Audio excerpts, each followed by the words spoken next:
Linear momentum conservation.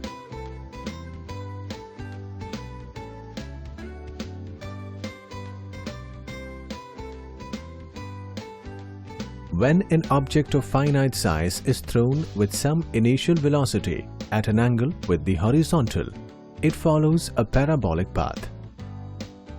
A firecracker fired explodes into fragments in midair. This explosion is due to internal forces.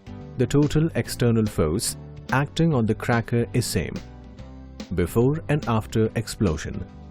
The center of mass continues along the same parabolic trajectory as it would have followed if there were no explosion. Consider a disintegration of radium nucleus into radon, an alpha particle.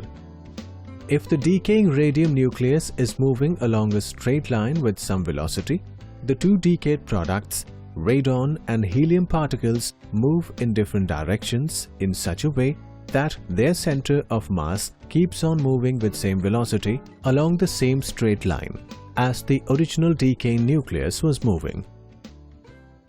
Consider a system comprises of a boat and a boy. No external force acts on this system.